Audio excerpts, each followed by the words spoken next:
Je suis ravi de vous retrouver aujourd'hui pour un nouveau podcast qui va vraiment être difficile pour moi. Ça sera orienté croissance personnelle, dev perso, même spiritualité, vous mettez les termes que vous voulez, c'est de l'accompagnement. Et là où réside le travail pour moi, c'est que je vais vraiment parler de moi et de mon passé et de mes expériences.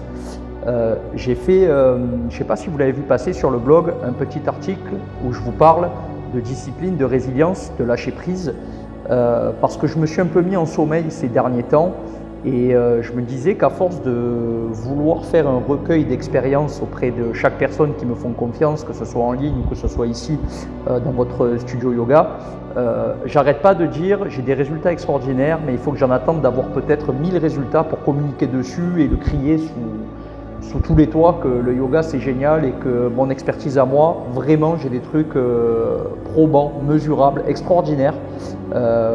Avec l'exemple de cette, j'ai pris un des exemples très percutants ces derniers jours de cette personne que j'ai appelée Séverine pour cacher son nom dans le petit article que vous retrouvez dans la rubrique blog du site internet.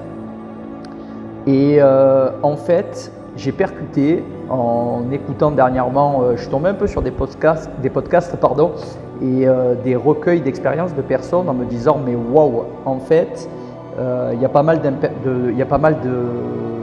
personnes qui parlent de développement perso, il y a des invités et qui ont fait une forme de reset à l'intérieur en disant je veux plus de l'ancien et je veux axer vers une croissance nouvelle, où je suis aligné avec mes valeurs. Et en fait, ça, moi, je l'ai fait il y a maintenant 5 ans. Et je vais vous raconter cette histoire. Et en fait, j'en parle pas.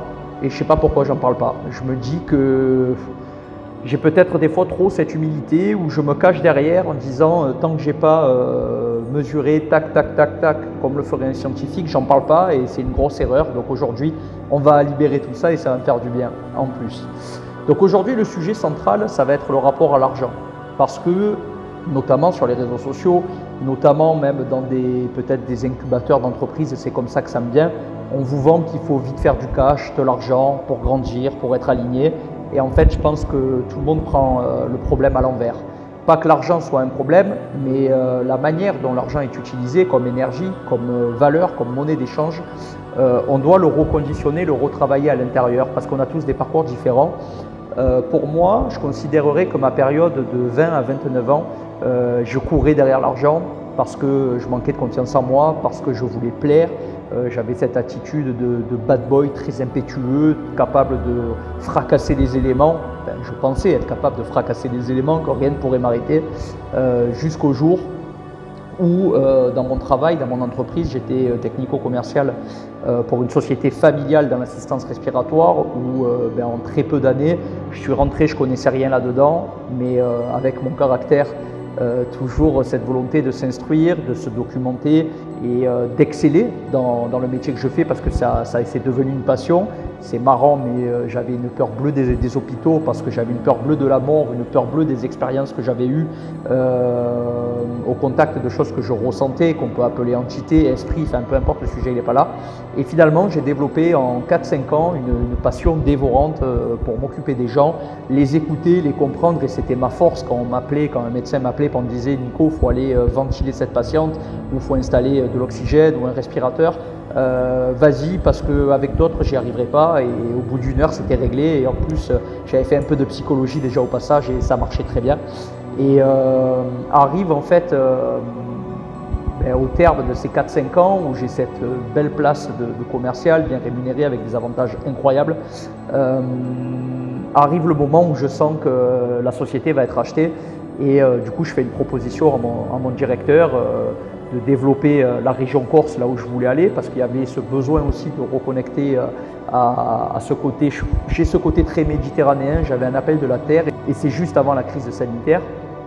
Et en fait, je leur dis, voilà, on peut aller développer ça. J'ai des idées, moi, déjà dans ma tête, où je vais pouvoir faire exploser la société en quelques années en combinant la région sud de la France, sud-sud-est plutôt que je développais. Et la Corse était juste la valeur ajoutée incroyable où la société aurait fait une plus-value très importante sur le développement d'un secteur nouveau.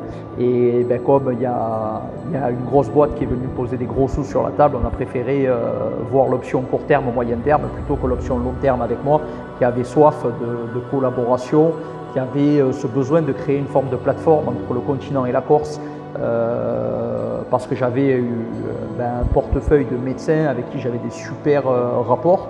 Et je me disais, si j'ai un super rapport avec les médecins du continent, je vais avoir un super rapport avec les médecins en Corse et on va créer un genre de pôle qui va pouvoir aider les patients à mieux se soigner, à être mieux pris en charge. Enfin, les idées étaient peut-être trop ambitieuses pour ma part, mais j'ai dû quitter l'aventure. Et c'est là où j'ai voulu créer cette même société ici en Corse. Malheureusement, j'ai pas de capitaux, j'ai pas d'épargne.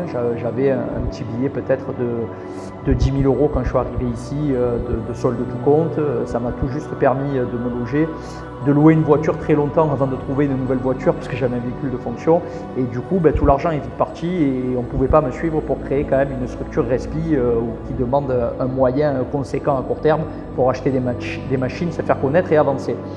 Et de là, en fait, j'ai exploré. Il y a eu ce moment de stand-by où je me suis déconditionné de l'argent. Et c'est là qu'est foncièrement le sujet de cette vidéo. C'est-à-dire que tant que vous n'essaierez pas d'expérimenter le fait de ne pas avoir d'argent, alors attention, je ne suis pas en train de vous dire qu'il faut pas aimer ou il ne faut pas avoir l'argent, loin de moi cette idée. Je vous demande de vous faire des expériences. Peut-être un jour vous dire, je pars en montagne et je me donne une journée entière sans dépenser de l'argent pour voir un peu comment je me débrouille.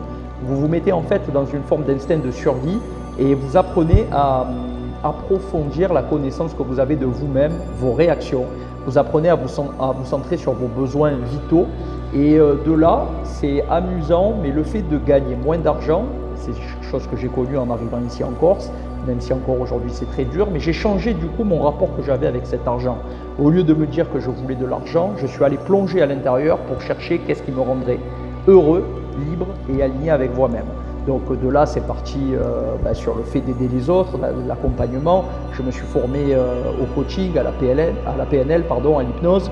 Je suis arrivé à la méditation. J'ai commencé à enseigner du coup la méditation, la relaxation. Ça m'a conduit au yoga par rapport à la demande de mes clients que j'avais qui me disaient Nico, on veut faire du yoga. Et moi, j'envoyais ces personnes-là à d'autres professeurs de yoga qui enseignaient parce que j'étais pas encore, j'avais aucune certification et je comptais même pas me former à la base.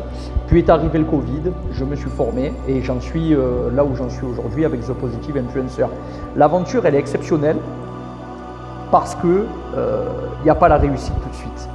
Et au début, ça a été très dur face à mon mental parce que j'ai quand même cette mentalité de gagnant, je suis un fonceur, j'ai appris la sagesse, la patience.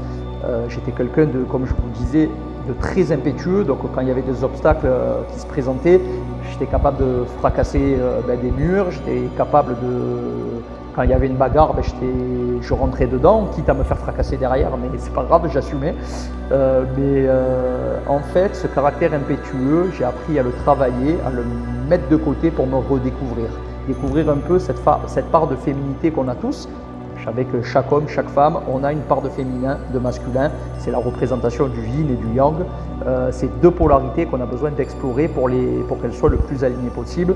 Et aujourd'hui, dans tout ce que je pratique, j'accompagne énormément de femmes et je ne sais pas, de l'intérieur, c'est comme si mon féminin était dedans, mon masculin à l'extérieur. Tout ça est parfaitement équilibré et j'ai un plaisir énorme à accompagner les femmes.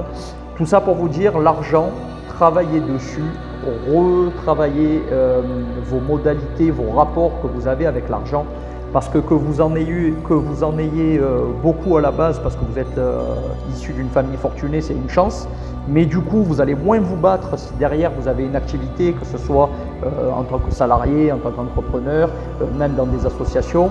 Vous allez avoir cette tendance à rester dans la facilité et à ne pas aller nourrir des objectifs long terme. C'est pour ça que ça s'essoufflera et que ça ne marchera pas.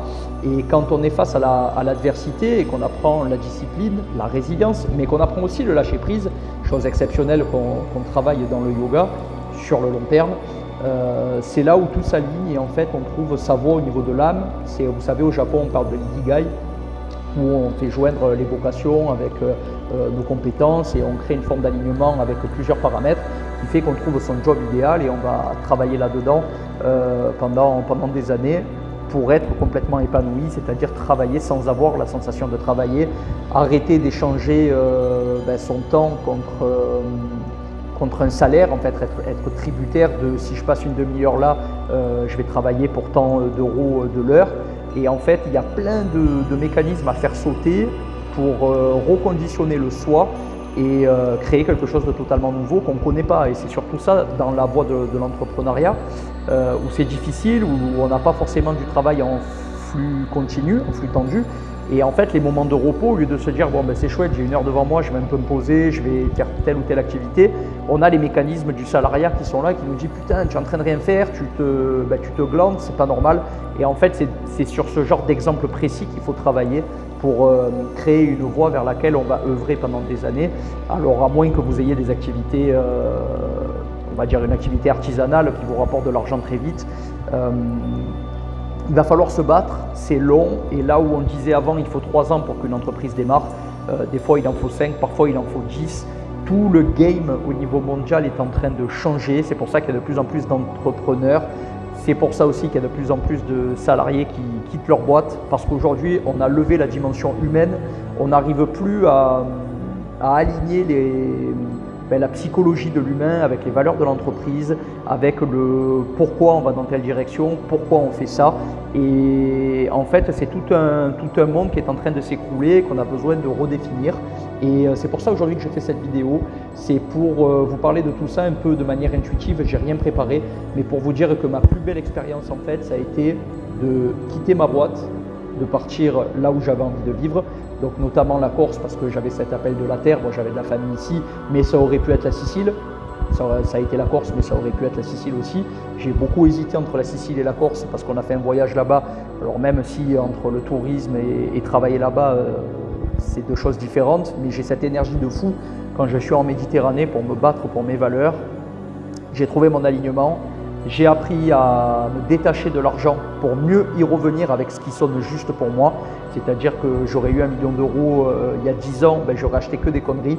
Aujourd'hui, j'ai 1 million d'euros. Je vais investir dans des entreprises pour rendre service selon les besoins des personnes, que ce soit par des entreprises, des associations, mais je veux rendre le monde meilleur. Je m'y investis maintenant depuis des années et c'est pour ça que je bosse, que je lâche pas.